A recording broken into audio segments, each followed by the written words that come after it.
Hello children, आज हम अपना अकाउंटिंग के फर्स्ट स्टेप को करने जा रहे हैं। आपको याद होगा डेफिनेशन में accounting is the art of recording, classifying, summarising and so on. First step is recording. हम आज रिकॉर्डिंग सीखना चाहते हैं। रिकॉर्डिंग ऑफ ट्रांजैक्शंस कहाँ होती है? जर्नल में। अब आप लोग पूछेंगे कि हमें जर्नल की क्या ज़रूरत है, हमने अकाउंटिंग इक्वेशन तो बनाना सीख ही लिया, बट क्या आपको अकाउंटिंग इक्वेशन बनाना कंफर्टेबल लगा? हर ट्रांजैक्शन के बाद आपको लाइन ड्रॉ करके न्यू इक्वेशन निकालनी पड़ती है। That becomes very lengthy. एक क्वेश्चन में 10 एंट्रीज होती हैं तो कितना कम्बरसम हो जाता है। बिज़नेस के लिए सोचिए, बिज़नेस के अंदर एक एक दिन में 50-50, 60-60, 100-100 ट्रांजैक्शंस होती हैं। क्या वो यही काम कैसे करेगा?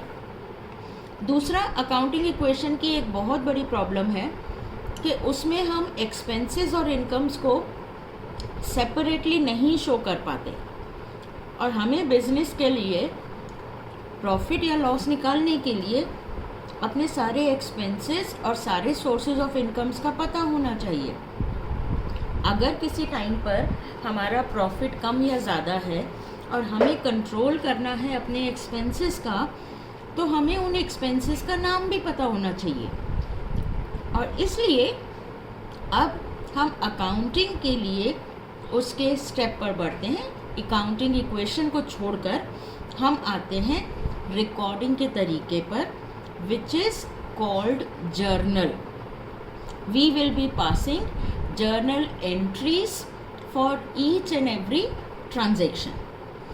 ट्रांजैक्शन में कौन सा अकाउंट डेबिट होगा, कौन सा अकाउंट क्रेडिट होगा, अपने पिछले 2 क्लासेस के अंदर मैं आपको समझा चुकी हूँ, ट्रेडिशनल अप्रोच और मॉडर्न अप्रोच। तो अब हम क्या करेंगे? अब हम सीखेंगे कि उन ट्रांजैक्शंस को रिकॉर्ड कैसे किया जाता है। जर्नल जो है, journal is the book of original entry. Journal is the book of original entry.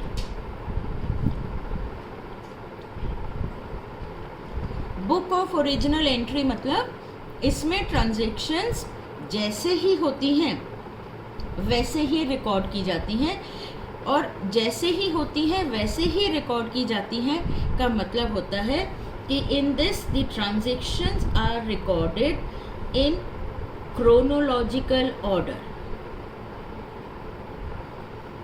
Chronological order, chronological order क्या होता है?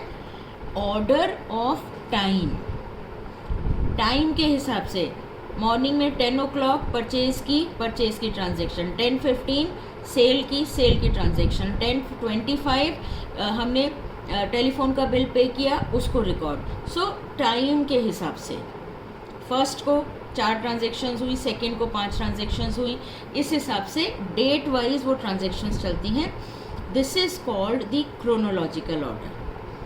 तो जर्नल के अंदर हम ट्रांजैक्शंस को रिकॉर्ड करते हैं जैसे जैसे अ ट्रांजैक्शन हैपन्स, उनकी हैपनिंग के बेसिस पर। अकाउंटिंग में मैं आपको पहले भी बता चुकी हूँ, फिर से रिमाइंड करा रही हूँ, हर काम को करने का एक स्पेसिफिक पैटर्न है, एक स्पेसिफिक फॉर्मेट है। जर्नल का क्या फॉर्मेट है?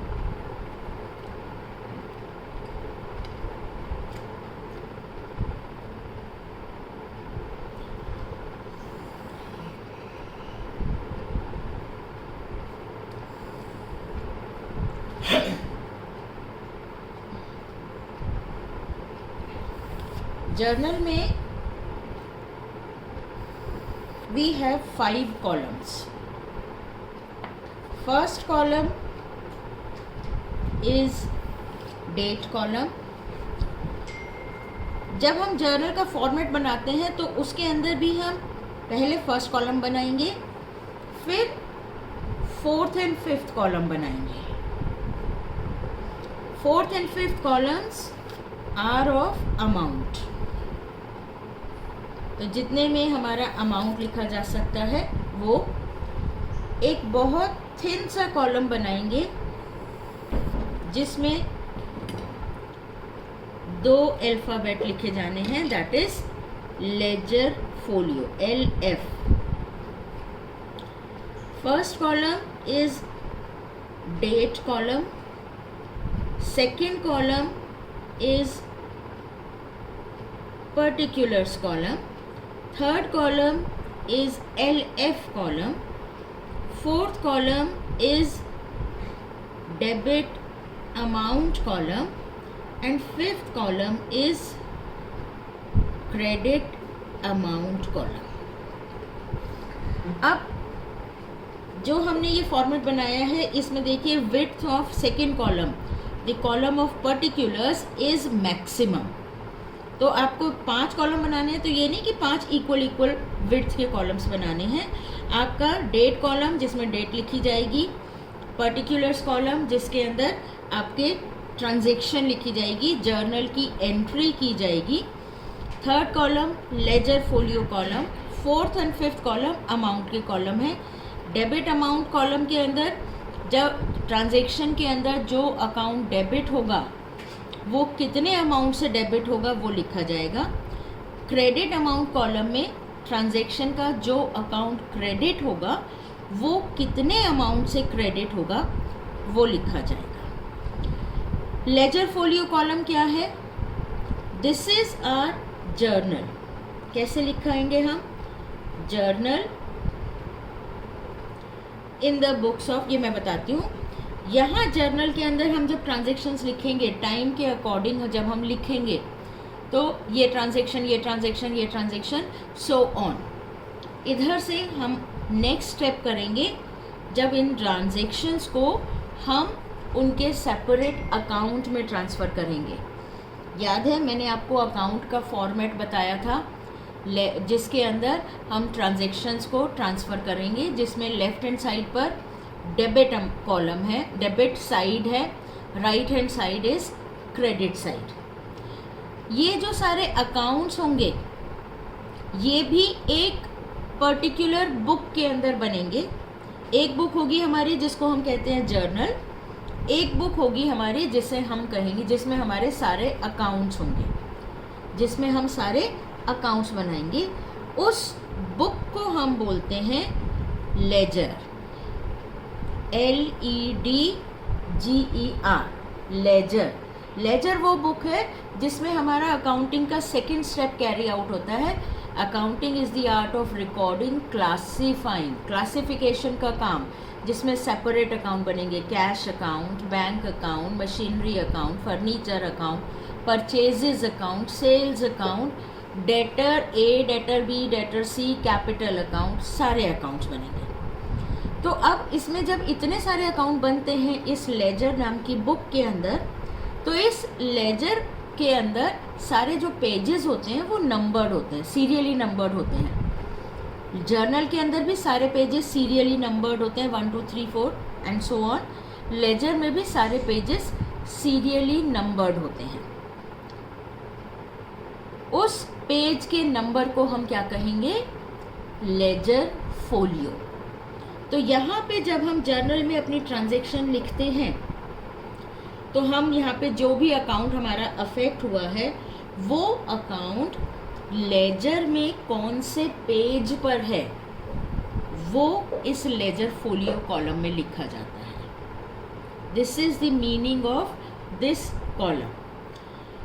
आप लोगों के लिए 11th क्लास के स्टूडेंट्स के लिए ये कॉलम खाली रहता है क्योंकि ना तो आप किसी बिजनेस की ट्रांजैक्शंस को रिकॉर्ड कर रहे हो, ना आपके पास एक क्वेश्चन को करने के लिए एक पूरी जर्नल की बुक है, उस क्वेश्चन की पोस्टिंग के लिए पूरा लेजर का रजिस्टर है. आप तो सब कुछ अपने इसी रजिस्टर में करेंगे ना, और इसलिए आपके लिए ये कॉलम खाली रहेगा. बट आपको मालूम होना चाहिए कि जर्नल के फॉर्मेट में ये कॉलम आता है. अब हम ट्रांजैक्शंस, अभी आज के लिए मैं सिर्फ खुद ही ट्रांजैक्शंस के एग्जांपल लेकर आपको सिर्फ ये समझाऊंगी कि जर्नल में रिकॉर्डिंग कैसे की जाती है. फिर उसके बाद हम एक्चुअल प्रैक्टिकल वर्क करना शुरू करेंगे। जर्नल में रिकॉर्डिंग के लिए फर्स्ट कॉलम है डेट। अब डेट कैसे लिखते हैं, आप बताइए डेट कैसे लिखते हैं? डेट लिखने का भी अकाउंटिंग में एक स्पेसिफिक तरीका है। It can not be written like anything. Now suppose करिए हम अपने अकाउंट्स शुरू कर रहे हैं, तो हमारी डेट है 1 अप्रैल 2020। अब इस डेट को हम कैसे कैसे लिख सकते हैं, किस किस तरीके से लिख सकते हैं? आप अपने रजिस्टर में लिखते हैं, आप लिखते हैं 1.4/2020। You can write 1/4/2020। You can write 1 April 20। You can mention any other method also. तुम्हारे अपने भी और भी बहुत तरीके हो सकते हैं लिखने के, लेकिन हमारी बुक्स ऑफ अकाउंट्स में डेट लिखने का क्या तरीका है? डेट लिखने में हम पहले लिखते हैं ईयर। ये ईयर तब तक चेंज नहीं होता जब तक कि नेक्स्ट ईयर नहीं आ जाता, तो हम बार बार रिपीट नहीं करते। पहले हम लिखते हैं ईयर, नेक्स्ट हम लिखते हैं मंथ, और फिर हम लिखते हैं डेट। सो डेट कॉलम में सबसे पहले 2020 year, month is April, and then date is 1। जितनी भी ट्रांजैक्शंस 1 अप्रैल की होंगी वो ट्रांजैक्शंस यहाँ लिखते जाएंगे, नीचे डिट्टो डिट्टो डिट्टो डालते जाएंगे।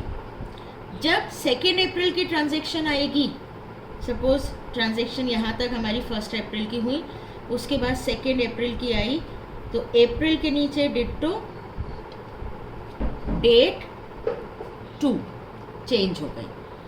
फिर सेकेंड की हमने लिखी, फिर डिट्टो डिट्टो मंथ के लिए चलता गया, अप्रैल 3rd आई, 4th आई, 5th आई। जब अप्रैल 30th आ जाएगी तो हमने ऐसे डिट्टो अप्रैल के लिए लिखा और 30th लिख दी। अप्रैल के बाद आएगी मई, then we will write month. Year हमारा वही चल रहा है 2020, मई 1। अब फिर मई पे डिट्टो डिट्टो चलता जाएगा, हमारी डेट्स चेंज होती जाएंगी। सो दिस इज, जब ईयर होगा लास्ट में, जब दिसंबर 31 आएगा तो दिसंबर 31, उसके बाद 2021 ईयर आएगा। तो हर बार हम जैसे यहाँ पर डेट के अंदर डेट, मंथ और ईयर अगेन एंड अगेन लिखते हैं, अकाउंटिंग के अंदर हम इस तरह से नहीं लिखते। Now I come to the main important task of writing the transaction. इसके लिए हम पहले एक ट्रांजैक्शन लेते हैं, उसका डेबिट एंड क्रेडिट निकालते हैं, और फिर आपको समझाती हूँ कि जर्नल में उसको रिकॉर्ड कैसे किया जाता है। तो हमारी फर्स्ट ट्रांजैक्शन तो हमेशा क्या होती है?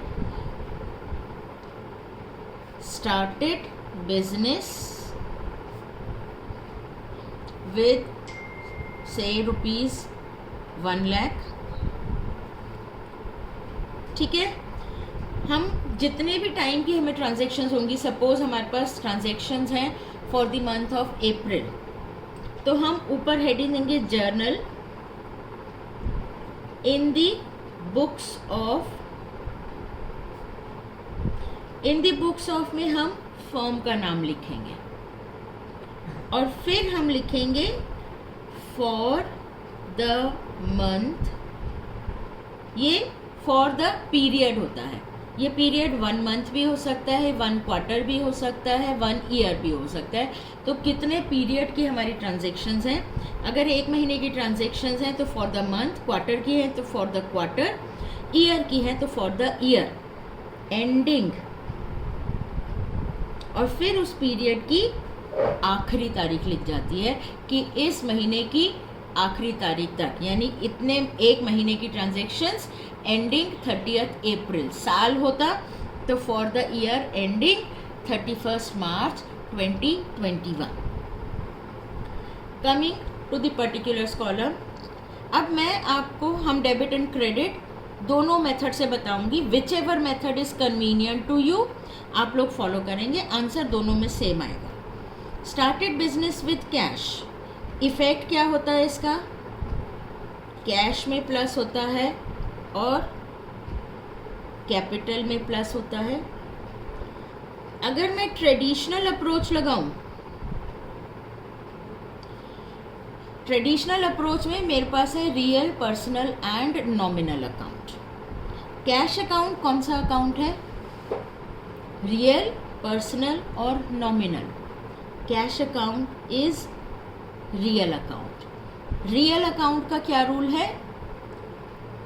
Debit what comes in and credit what goes out. Debit what comes in, credit what goes out. Cash is coming in और गोइंग आउट। बिजनेस के पास कैश इज कमिंग इन और going out. Cash is coming in तो क्या होगा? Cash debit हो जाएगा। Capital account क्या है? Capital account is personal. Cash account is personal, owner का अकाउंट है ना, तो पर्सनल अकाउंट। पर्सनल अकाउंट का क्या रूल है? Debit the receiver, credit the giver. अब ओनर ने बिजनेस को पैसा दिया है या बिजनेस से पैसा रिसीव किया है?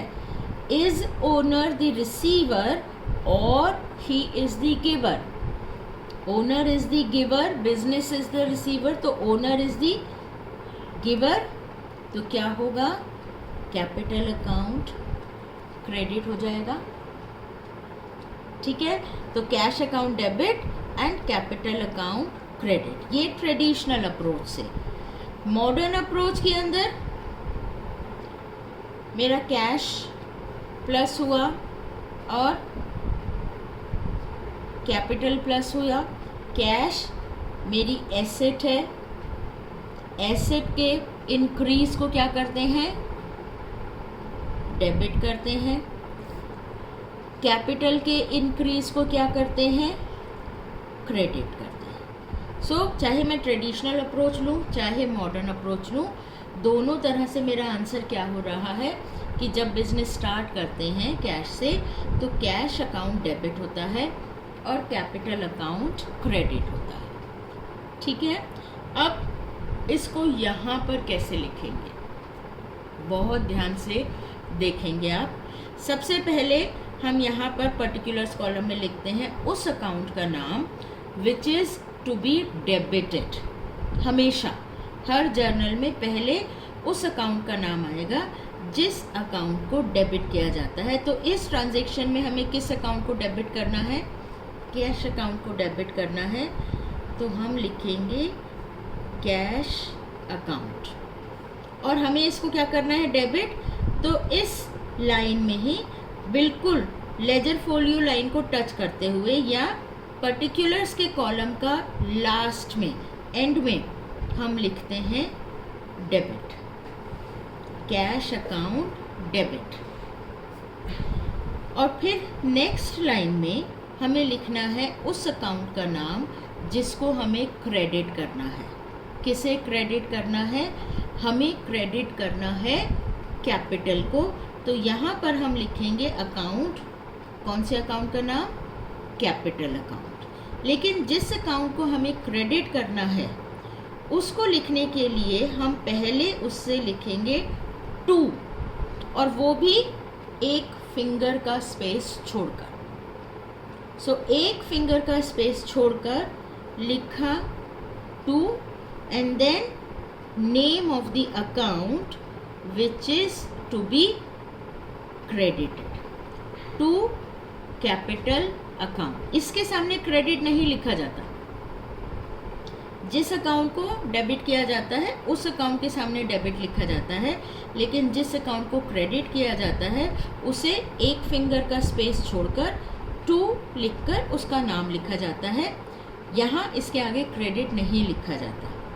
ये 2 लिखना इज़ ऑप्शनल, मैंडेटरी नहीं है, कंपलसरी नहीं है, लेकिन नॉर्मल बिजनेस प्रैक्टिसेस के लिए हम इसको लिखते हैं क्योंकि इससे हमारे को ट्रांजैक्शन को पढ़ना थोड़ा सा कंफर्टेबल हो जाता है, उसको लर्न करना इजी हो जाता है और आगे आने वाले टाइम में उसको अंडरस्टैंड करना भी और इजी हो जाता है।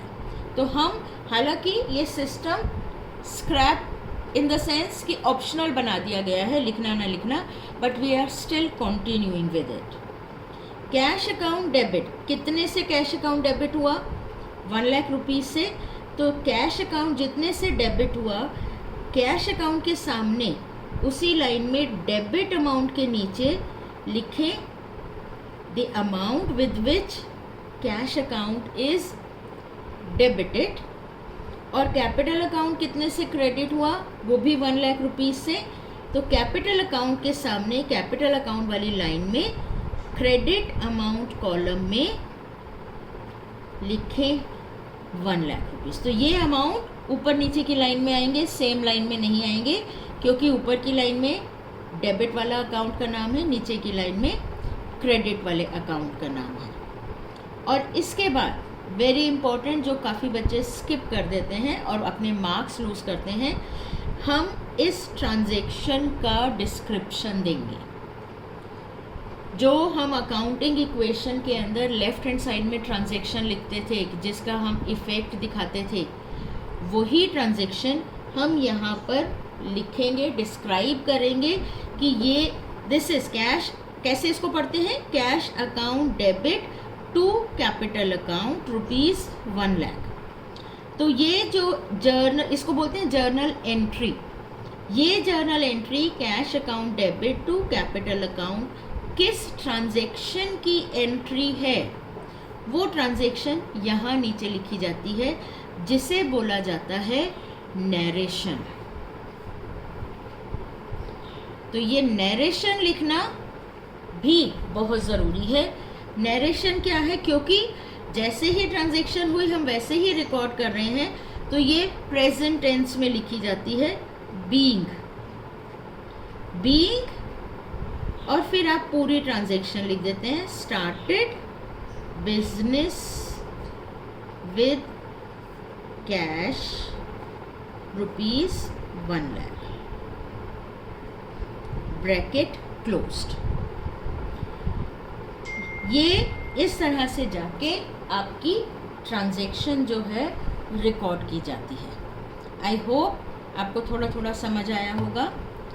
इसके बाद हम पर्टिकुलर्स कॉलम में, सिर्फ और सिर्फ पर्टिकुलर्स कॉलम में लाइन ड्रॉ करके ये शो करते हैं कि ये एक एंट्री हमारी हो गई है।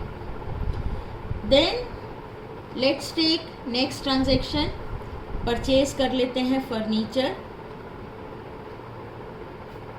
Purchased furniture for ₹20,000। क्या इफेक्ट हुआ? नाउ यू डिसाइड आपको कौन सा तरीका लेना है, मॉडर्न या ट्रेडिशनल। हर ट्रांजैक्शन के लिए बार बार तो आप दोनों मेथड करके नहीं देखेंगे। Whichever method is convenient to you, you can adopt it. Purchase furniture for ₹20,000 में हमारा फर्नीचर और कैश दो चीज़ों पर असर पड़ा है। फर्नीचर और कैश दोनों ही हमारे रियल अकाउंट हैं। रियल अकाउंट है, रियल अकाउंट का रूल है debit what comes in, credit what goes out. Furniture क्या हो रहा है? फर्नीचर इज कमिंग इन, तो फर्नीचर को हमें डेबिट करना होगा। And cash is going out. क्यों? क्योंकि फर्नीचर परचेज कर रहे हैं तो पैसा देंगे ना, तो पैसा हमारे पास से जा रहा है।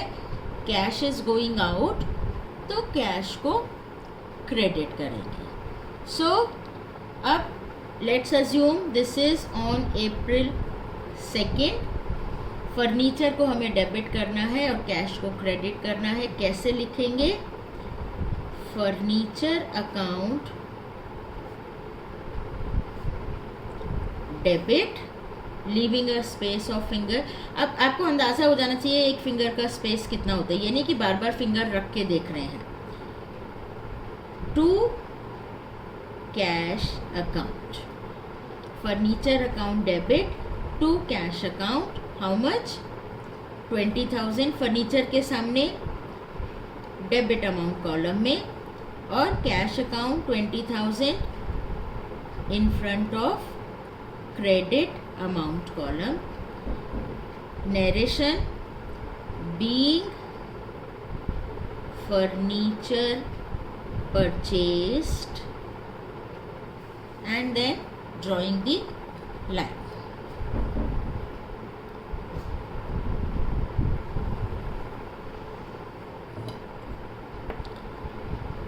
देन एक और ट्रांजेक्शन ले लेते हैं।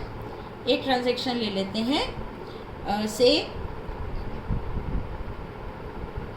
सैलरी पेड, एक्सपेंस वाली ट्रांजेक्शन ले लेते हैं जिसमें हमारा नॉमिनल अकाउंट आ जाएगा। तो let's take the example of salary paid. Salary paid rupees 10,000। अब सैलरी पेड के अंदर अकाउंटिंग इक्वेशन भूल जाओ। अकाउंटिंग इक्वेशन में तो वो कैपिटल से माइनस होता था। कैपिटल से क्यों माइनस होता था? क्योंकि सैलरी हमारा जो है एक्सपेंस है और पेमेंट हुआ है तो हमारा कैश है। सैलरी एक्सपेंस है, सैलरी एक्सपेंस है तो कौन सा अकाउंट हुआ? नॉमिनल अकाउंट हुआ। नॉमिनल अकाउंट का क्या रूल है? Debit all expenses and losses, credit all incomes and gains. जब हमने सैलरी दी तो हमारा एक्सपेंस हो रहा है या इनकम? एक्सपेंस हो रहा है, तो हम सैलरी को डेबिट करेंगे। और कैश रियल अकाउंट है, real account debit what comes in, credit what goes out. जब हम सैलरी पे कर रहे हैं तो कैश इज गोइंग आउट, तो हम कैश को क्रेडिट करेंगे। तो अब अकाउंटिंग इक्वेशन में क्या था? सैलरी पेड हमारा कैपिटल से माइनस होता था। कैपिटल में लॉस होता था तो भी माइनस होता था, ड्राइंग होता था तो भी माइनस होता था, एक्सपेंसेस होते थे तो भी माइनस होते थे। तो बाद में हमें पता ही नहीं लगता था ये कैपिटल कम हुई तो हुई कैसे, किस वजह से। अब हमारे पास हर चीज़ का रिकॉर्ड होगा। तो supposing the date is 3rd, हम सैलरी जो डेबिट करनी है, salary account debit to cash account. 10,000 की हमारी सैलरी है, 10,000 हमारा cash account credit, being salary paid. आज की क्लास में सिर्फ इतना ही, खाली इस चीज़ को ध्यान से समझिए। कल एक फुल फ्लेज क्वेश्चन लेकर आऊँगी और आपको समझाऊंगी। अगर हमारा क्वेश्चन, जब भी हमारा क्वेश्चन कंप्लीट होगा तो हम क्या करेंगे, इस लाइन को पूरा अमाउंट कॉलम तक ले जाएंगे और फिर अमाउंट कॉलम के अंदर नीचे लाइन एक और ड्रॉ करेंगे और इन दोनों कॉलम्स का टोटल करेंगे। 1,30,000 हो गया हमारा, 1,30,000 and this will be grand total. आज सिर्फ इस एप्लीकेशन को समझना है आपको। ध्यान से देखिए, ध्यान से समझिए। हम बेसिक्स कर रहे हैं, इसलिए मैं बहुत स्लो चल रही हूँ, so that it is understood by you. Let's see आप कितना समझ पाते हैं। Tomorrow will do a complete question. Thank you children, God bless.